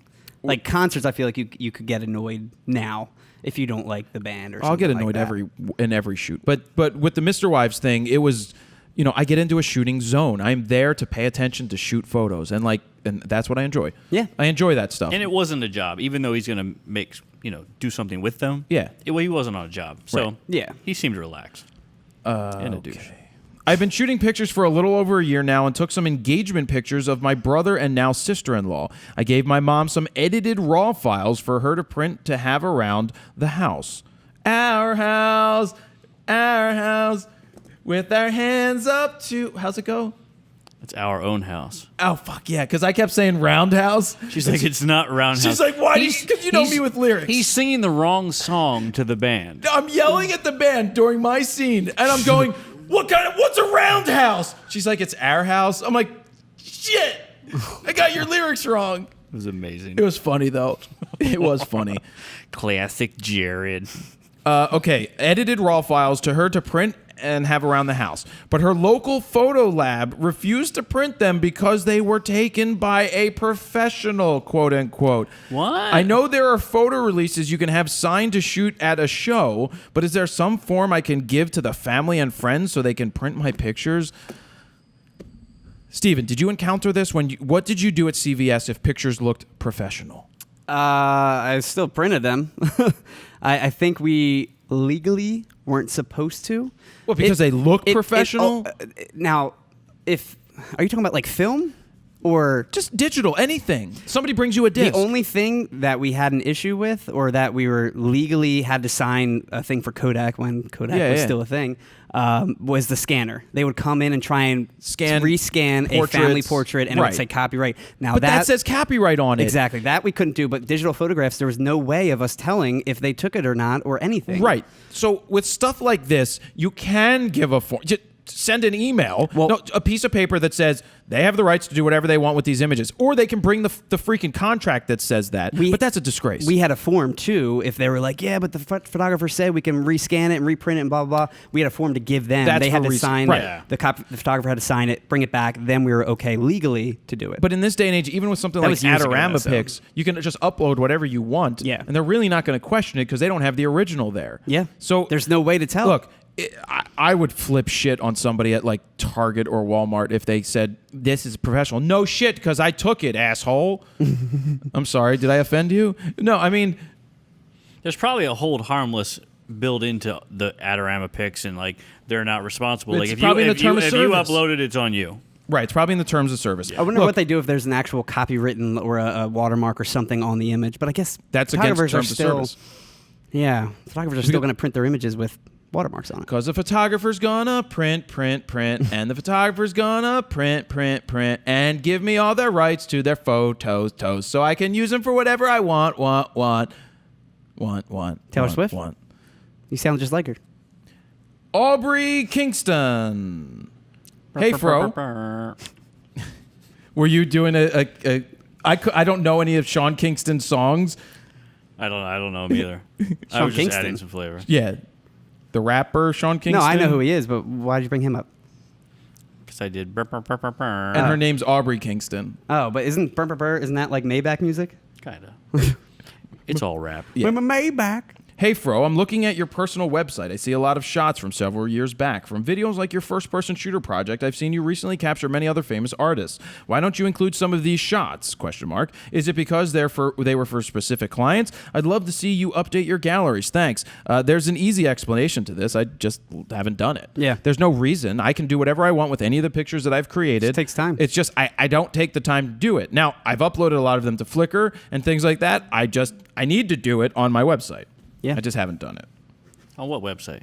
JawadPoland.com. I thought you put Grand Canyon pictures. I did. I just updated that. But she's saying there's other artists. She's saying there's other, because no, honestly, my music photos have a lot of older photos because when I re-updated the Squarespace, I found my old photo portfolio thing and I just uploaded them. that. I'm like, I need it's all something ready there. to go. It's like boom. I need something there, Yeah. and that's what we're gonna do. Yeah. All right, Danny Newsom. What is the next step in your business, or are you happy on the level you are? Are you trying to get more interviews like Gary Vee, or is it getting too hard to react react people on this level? Reach. I think he means to say react. Reached. Reached? Means to say reached. Reached. No, we can get to almost anybody, and I think that's shown with what we did with Danny Clinch. Oh, yeah. You can get to anybody, anywhere, anytime, because there are no gatekeepers. You go directly to the source. To the source, no faking. Did you read the Source magazine? Of course I did. That was your John, right? I got a couple at the house. Are you in Next any? to the toilet. Give people. No, give not the people, source. Not the give source. people a quick background. Can you give them a quick background on what you did? I worked at record labels. And it was. God, you were talking so low. I worked at record labels. Did I want to talk about it? What did I do? I worked in marketing and promotion at record labels. In the heyday. And if you saw if I was in any magazines, it would have been industry magazines. Right. Todd and I actually worked at the same radio station cluster that we didn't even realize we worked for like a year, I think, together. Did you realize or the radio station talked about me the other When? day? No. 104.5? Really? Yeah. About the Mr. Wives video. They're like, yeah, rumor has it. Somebody called me. They're like, rumor has it. Wait, they said your name? Yeah. Todd Wolf? Rumor has it Mr. Wives is shooting a music video in Philly with Todd Wolf. Who told them? I was like, all right. I didn't tell. Did I say something? But then they followed me on Twitter or Instagram, and I was like, oh, 104.5? they must have like just looked for Mr. Wives and found that. Huh. Yeah. Interesting. So Todd, you worked for Rough House. I did. One of the Philly. They had rack off the top 5 on there. Cypress Hill, Fuji's, Crisscross. Yeah. That's 3. But yeah. all right, good job counting.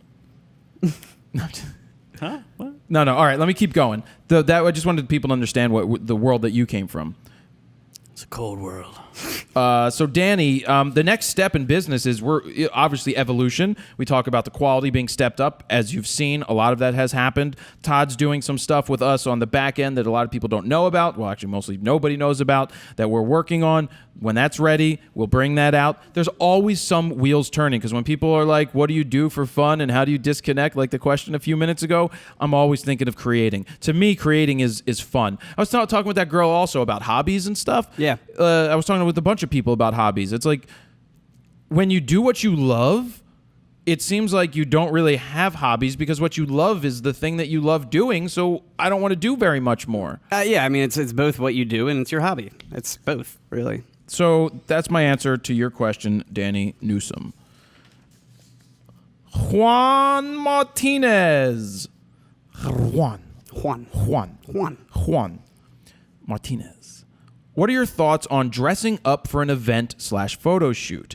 I enjoy going to shoots dressed in casual clothes because it makes me feel comfortable and relaxed. But I had Makes him what? Comfortable. How do you say it? Comfortable. What is it? Comfortable. Okay. Comfortable? Comfortable. Comfortable. Comfort. Oh, I just say comfortable, right? Comfortable. Comfort table? Because you want me to say comfortable? You say comfortable. I like saying comfortable. Comfortable. Comfortable. Comfortable. Comfortable. And relax. But I had a couple flip out on me for not being dressed like a professional. Really? The photo shoot Probably was wearing a nice shoot raw shirt. Way to go. the photo shoot was going to be free for my own experience and to try out new things. So of course I told them off and walked away. Well, you're a dick if you told them off. Yeah, Juan, that's a Juan. no-go. All right, Juan. Let me talk to you for a minute. One, if you're in a professional working environment, you are going to dress to the nines. I shoot a wedding.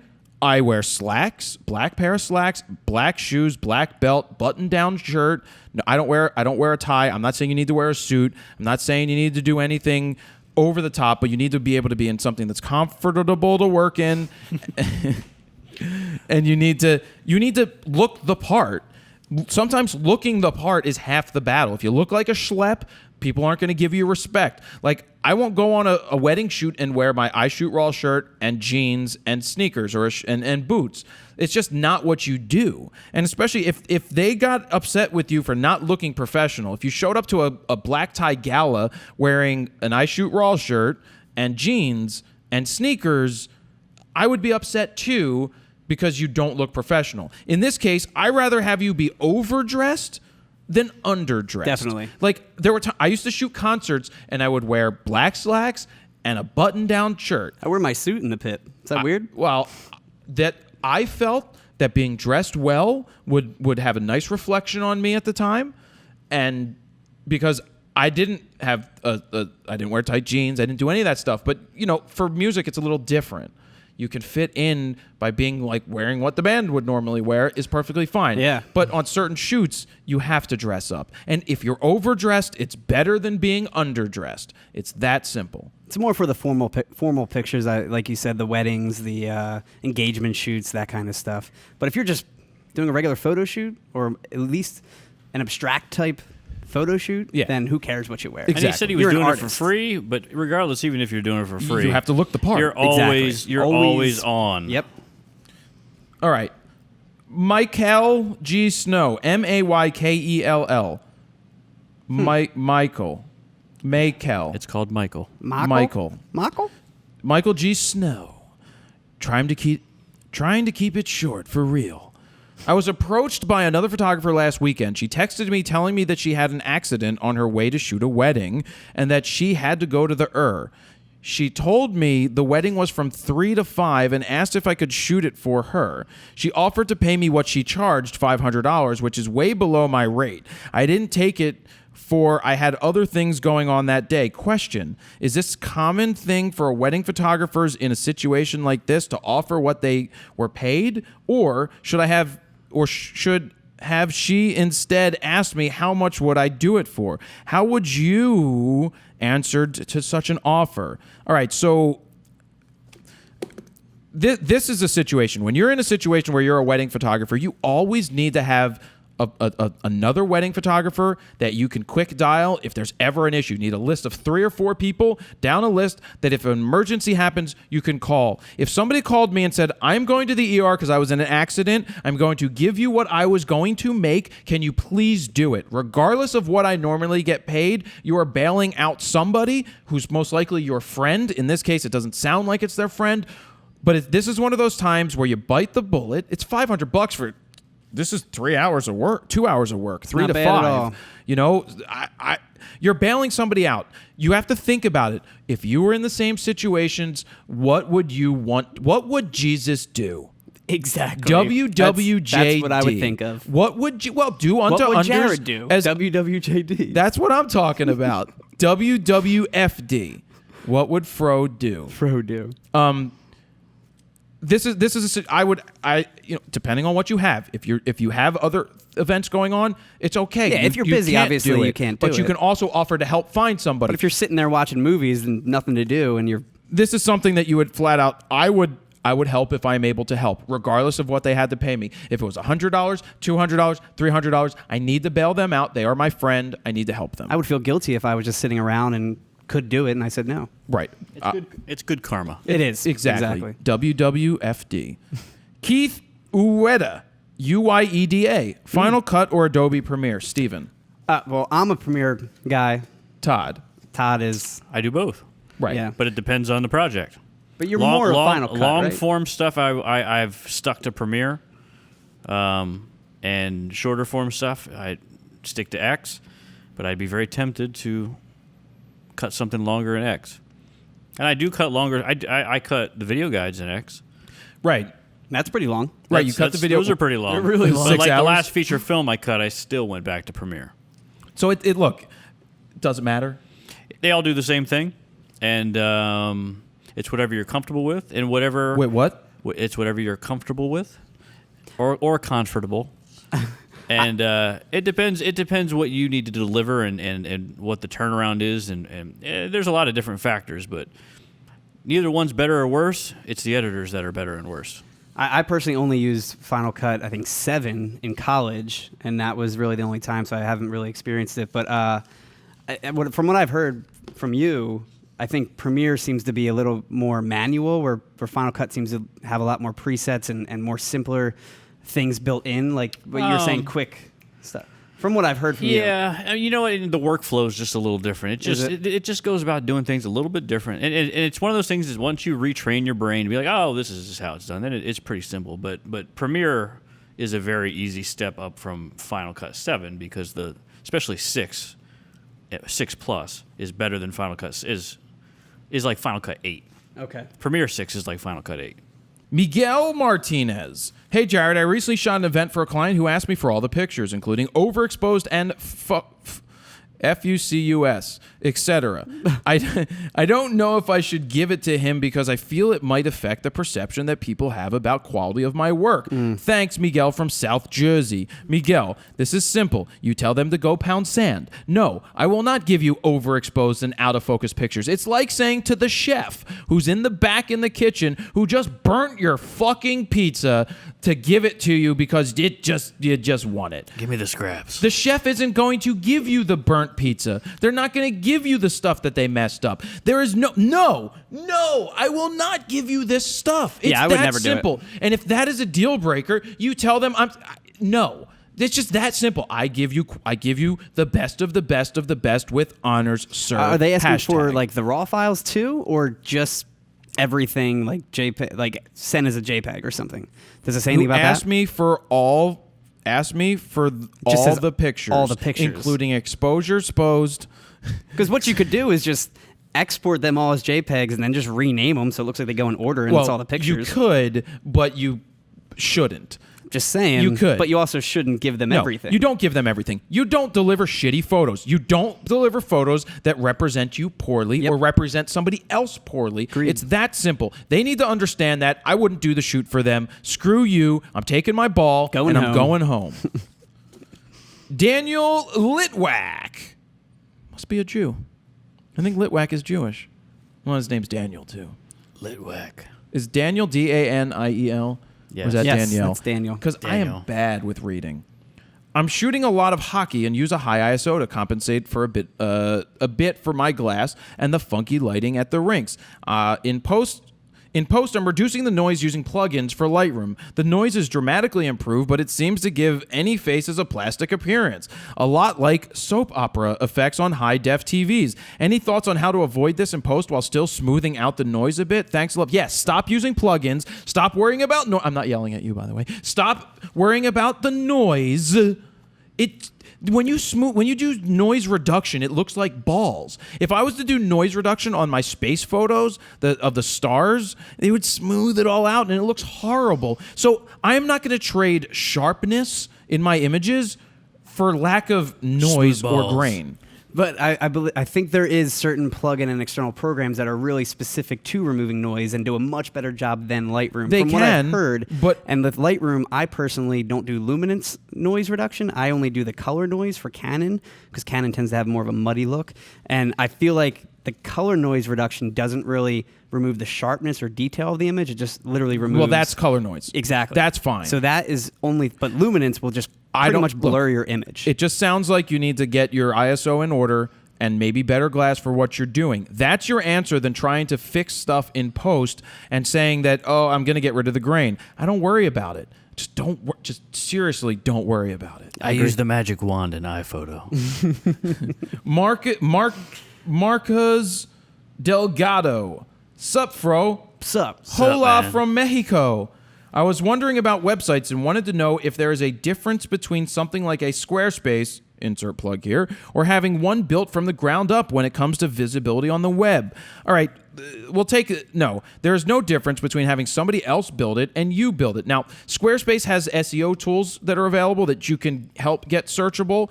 Somebody else building it may be able to do either a better job or a worse job. Here's the reason why I don't. Well, for the new FroKnowsPhoto website that's being built, I have gone to somebody to build a WordPress theme from ground up and to take care of all of the work, because that's 5 years of information that has to be taken care of. That's not something that I'm going to just build myself like I would for my own personal photo site. Like, for that, Squarespace all day long. I've done it where I've hired other people to change my personal website, and I hate it because they never respond. Not that they don't respond. I have to wait. I can't make the changes. There's a bill that comes every single time. And then, yes, there's people that will sit there and say, but you're a hypocrite. That's like not hiring a photographer. No, it's not the same when I can use a Squarespace and create a website that's sometimes a lot better than what somebody else is hacking together.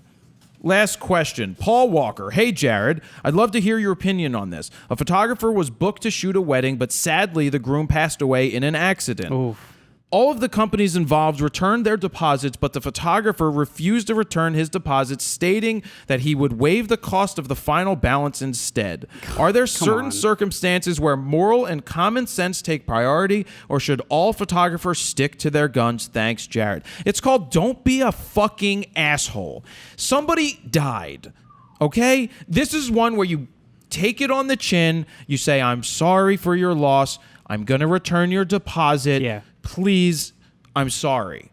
There is no reason, even if you lost a job because of it, which you did, you sit there and you say, I am alive, I am living, they are not, move on, there's bigger things in the world to worry about. And you make the contract. You can do whatever you want. Well, it's just one of those, that is asinine to say. Like, here's an example. My obviously mom, unforeseen. My mom died, right? Yes.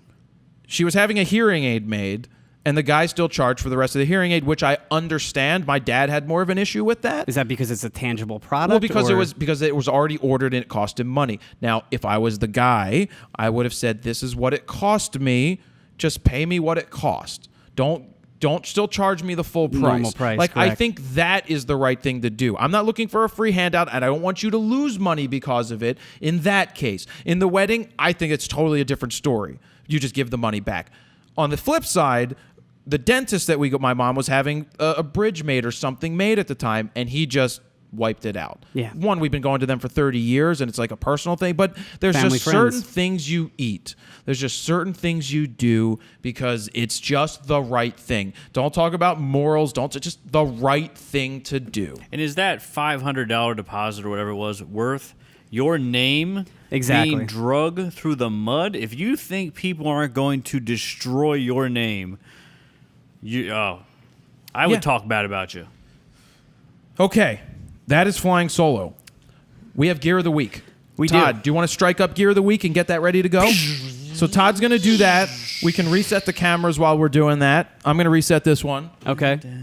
All right, so Gear of the Week is something that I've had for almost 2 months and I haven't really touched. It's been sitting sitting here, and it finally got taken out of the box. I forgot we had it. And once we took it out of the box, we started to become blown away by what it is. So let me talk about it. Todd, give me a heads up when you're ready for it. It's connecting to camera. So Todd's connecting what this thing is. This is called the V360. You can go to vsnmobile.com. It is a 360-degree camera. Think of something like a GoPro, but that captures 360 degrees around. We're going to get it recording right now. As soon as Todd gets it hooked up, it actually hooks up really well. Now this one only captures 360 around and not above or below? In order to capture the above and the below, you would need to have cameras above and below, like those, for the tiny world effect. Yeah, exactly. But this is one camera by itself. Wow. That does it. And now with Google actually or YouTube, I should say, supporting 360 videos, it's great. All right, so we're going to get that going. Oh, there it goes. All right, so now we have it recording. Does the light blink red? Is that what happens? All right. So we're going to place it right in the middle. Goes right there. So this is the 360 camera. This is what it does. It comes in this... Jesus, Todd. My bad. It comes in this really small thing that is waterproof up to 3 feet for 30 minutes. Right. And it allows you that... up on the screen, can you have the annotation or something? Yeah. It will link you over to YouTube where you can move around us right now. So if I was to get up and move over here, you could follow me with the screen and get me and do all of that. You can also see the people behind the scenes right now. You can rotate to Jaleel and Joe. They're back there. Now, keep in mind, what I was told is that the YouTube doesn't look that great right now. The way Still that in they its handle the files, infancy it stages. doesn't look great. Now, you can make it rotate along the lines, around. So where is the actual camera? 'Cause It's I down see here at the bottom. It looks like it has like a mirror. No, it's at the top. It's at the top. It is? Because it's shooting down at the mirror. I thought And it was then the shooting mirror up at the mirror. Is getting everything around, correct? I'm pretty sure it's shooting up at the mirror because the lens would be down here because there's no electronics up here.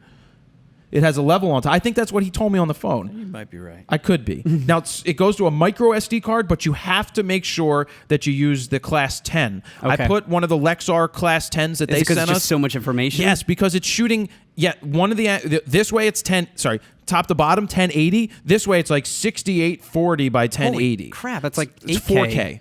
It's 4K? It's considered 4K, but the quality-wise, That's more than 4K. the quality-wise isn't quite there. But you have to keep in mind that this is one camera getting all of this. So, Todd, when we sat here today, what were you thinking right off the bat about this?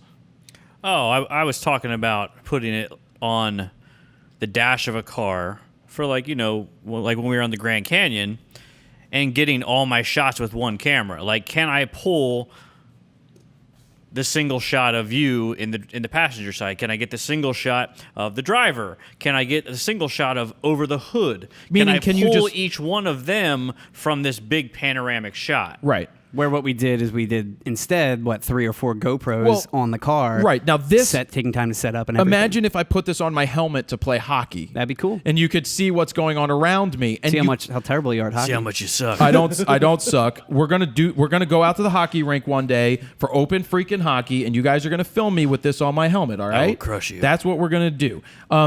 It built-in rechargeable battery, or no, not built-in recharge. It has a battery that you put in that, but it is rechargeable. Does it say how long it lasts? I don't know. I really don't know. But what was I gonna say?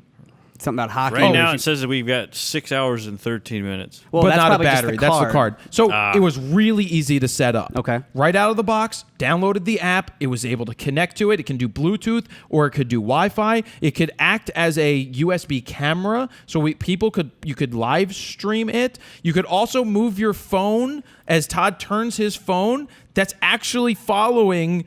It's VR. It's in like real virtual time. reality. Yeah. So if you That's have really cool. if you have Google Cardboard, the one where you put this has a mode where you hit a button and you drop it into the Google Cardboard and you can go like this and see the 360 That's of where so you're awesome. at. So what the owner of the company told me is that Shark Week actually used it. Really? So this Underwater or underwater Oh, okay. to show sharks coming in. They did both. They pulled clips and cut them to fit, and then they also show 360. So for us, it gets the creative juices flowing. Like we could have put it on the top of the car at the Grand Canyon, Oh, yeah. and it could have given people There's a so scene many like possibilities. that. You could put it in the car as ancillary. We see it as extra content that people could use. Now, when the quality gets much better in something like this is an early generation, $449. I can't believe how tiny it is for an early generation. Right. As the quality gets better, you're going to be able to start to do what Todd wants to do. Be able to pull my angle, then cut your angle, then cut to his angle, and basically do all of that. Now, this one just lets you do 360 like a donut. We, on the website, FroKnowsPhoto.com/RAWtalk-139, we also have something out to some other website. It's like YouTube, but it's for only 360-degree stuff, and there's some other ones that have the full camera, like a guy driving a tank and stuff. Well, and they recommended not using YouTube to upload this, right? Well, they have a free software. Currently? Well, they have a free software that converts it for YouTube. Okay. Or you could upload it to YouTube as the straight 360, which should be a straight video. yeah, because like the panorama mode. It would be almost. panorama, but it would literally see the front and the back all in Start one to straight finish. line. Yeah.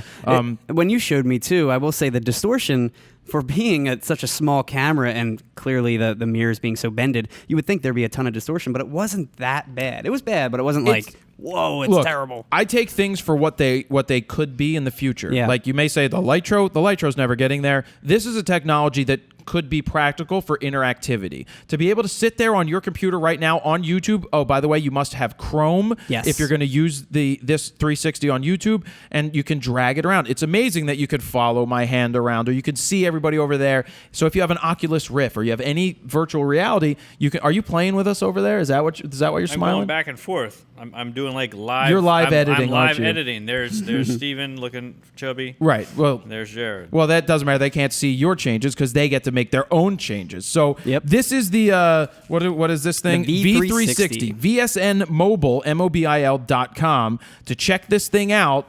A lot of extreme athletes are starting to use them. It's a couple years away from a generation where the quality keeps stepping up. Like, that's all we want is a sharper quality. But you have to remember, one smaller camera versus a GoPro that has a larger chip or a DSLR that has a larger sensor. This is an evolving technology. I love the fact that you can take it underwater. Yeah, that's crazy. How expensive did you say? $450. So it's on par with like GoPro, and something like that. It's but more of a small I wouldn't action call it camera. an action cam I because wouldn't either, it would but I'm just probably thinking break. of more of a mini camera. Yeah, that's but great. Right out of the box, I had it set up in about 3 minutes. Yeah. And tested and figured out what to do. Easier to connect than a GoPro. I told the owner, I said it was easier to connect than the GoPro. That's funny. So we're going to leave it here for the rest of the show? Sure. Joe, how much time's on the clock? All right, Joe, guess what time it is? Wheel. It's time for you to bring the Wheel of Fro over to its spot. And don't mess up. No, people are going to yell at me. They'll be like, you're such an asshole for yelling. I'm not yelling at him. I'm just busting balls. Joe. Careful, Joe. That is worth more than your life. That's crooked. You've already screwed it up. Todd is the worst. Is that good, Steven? You want to double check? Yeah, it's pretty good.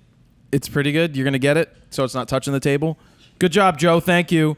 It's first day, first time. There you go. First time trying. Yeah. So Joe got to us Steven. because he sent me a message. All I asked for was people to send me a message. He sent me a message. If you ask, you won't always get. But no, the message is like, you should ask. Yeah. Because he was local. And he's like, why not? And he sent me, there were some emails that came, some messages that came in, I'm interested. Well, good for you. Someone on Twitter was like, I live in Scotland. Can you pay for my flight every week? I'll come in and do it. I'm like, no, dude. Yeah. So let's talk about the Wheel of Fro. If it lands right there, somebody is going to win the what is that thing called? The Atomos Ninja Atomos 2. Ninja 2. Yes, we talk about that each and every week. If it hits spin again, you get to spin again. Adorama picks, you get something free from them. We haven't decided. It's a lot. It's usually $100 or $125, depending on what the product is that they're giving you. Quiche. Fro, you win me. Think Tank Photo, you get a nice bag. Audioblocks.com/go/fro. Oh, we didn't do it. Do what? Music. Oh, photo news music we skipped out on. Yeah. It was a hectic setup day today, so we must have just skipped right through it. Oh, man. Yeah. Oh, well. We'll pick it up next play week. music when the thing spins. Nah, I can't do it. All right. Audio block. Well, Todd's trying to live edit from the side. Audioblocks.com. We're going there. We love Audioblocks. Todd loves Audioblocks. LEXAR is the official card of FroKnowsPhoto RAWtalk. It's what we've been using for like the past 6 weeks or so. Yeah. So we've been using a lot of their cards in a lot of the stuff. Thank you for letting my daughter write LEXAR as well. I wrote it.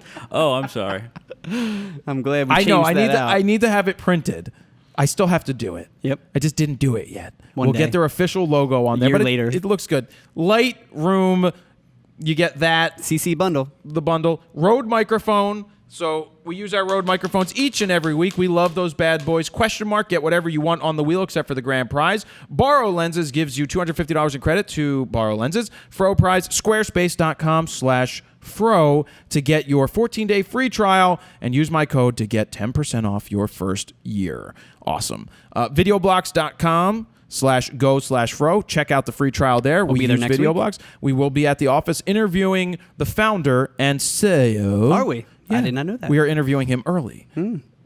I'll tell you what we're doing Okay. after the show. Gotcha. LEXAR, written better pre-production. by me. What, Todd? No pre-production. Shut up. Tell There's- him when we get I there. usually find out when we get there. Oh, we're interviewing him? Oh, by the way, the wish I president's would've coming. known. I will tell you, people. Obama will be there. Should we interview him? Nah. No, it's cool. LEXAR, SD cards, micro SD cards, compact flash cards, For some reason, they make XQD cards. Do they? I don't know why anybody makes XQD cards. I didn't realize they make XQD Yeah, cards. they do, but nobody should. Rode microphone. Oh, Black Rapid. Get your straps. Rode microphone, and that is it. So I was thinking we have somebody spin it this week. No, I'm going to spin it, but we have to spin it for somebody. I'll announce who it is after. Okay. All right? I'm going to do that after. Wait, what are we doing now? Spin the wheel. Spin that wheel. Spin that wheel. All right. All right. We got it. Who? What time is it? It is spin that. Spin the wheel. Shut up and spin it. Spin it. Around and round it goes. Where it stops, nobody knows. The Wheel of Fro is about to stop on something for somebody, and it could be. Think Tank Photo. Todd didn't even do it. Oh. Look at that. Hey, That's Joe, 'cause if you got to pick a bag, what would it be from Think Tank? Crickets. Joe, you over there, rotate your 360 camera over to him. I wonder if you could. Yeah, I was actually watching the wheel spin on this. Was it cool? It was cool. Yeah. Well, you know what? Can you put the audio over this? You think you could sync it? This is capturing audio. Dude, you're asking Steven? Yeah. Probably. I didn't know it captures audio. iffy Yeah, you if should Steven probably can sync do the it. audio. We'll find out. Oh, because then you need I've to never convert edited it. this type of video. I know. so- Well, Worst editor ever. No, it's just you just export. Shut up, Joe. What would you want? You can't get an airport security, but I'm most gonna expensive bag I'm they gonna have. I'm gonna let Joe be the Wheel of Fro recipient today. Okay. Because you listened to the show, right? I mean, that's how he found out Yeah. about it. So I thought that was apropos. And he's to been have- helping out and today. This is his trial day. What do I get? Slow clap. Todd, What do I get? You probably get lunch. Son of a... You always get lunch because who else is going to pay for it? Because you're not. Todd doesn't even offer. He just expects it every He time just hands now. me the bill. Jared, pay for this. Every time. I paid for my lunch yesterday. Yeah, you got 2 lunches, I know, I got basically. a lot. Anyway, Joe, congratulations. We'll get you something from Think Tank. It won't be an airport security, which is valued at $473.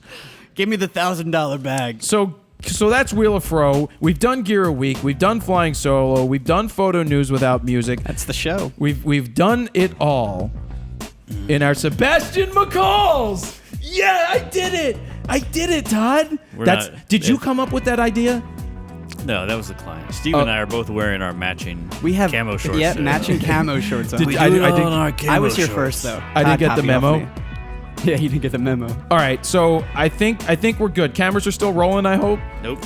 All right, we're gonna call it a day. To get all of the photo news and more, go to FroKnowsPhoto.com/RAWtalk episode 139. Thank all you guys for your questions. Thank you to the sponsor this week, which was Blank. Put in whatever you want to put in. Thank you to everybody up on the Wheel of Fro. Jaleel, thanks for hanging out. Joe, thanks for helping out. Todd, thanks for putting your ass in the chair. Whatever. Don't thank Todd. Don't thank Todd. Steven, thank you I for need your a camera. long photo news stories. You're welcome. And I had fun writing them up. And thank you to Nikon once again for hooking us up with the 3D750s. And go check out this thing right here. This thing is pretty cool. The V360, vsnmobile.com. We're going to put this through some more paces and go from there. That's where we're going to end it. Thank you for watching. Jared Poland, FroKnowsPhoto.com. See ya.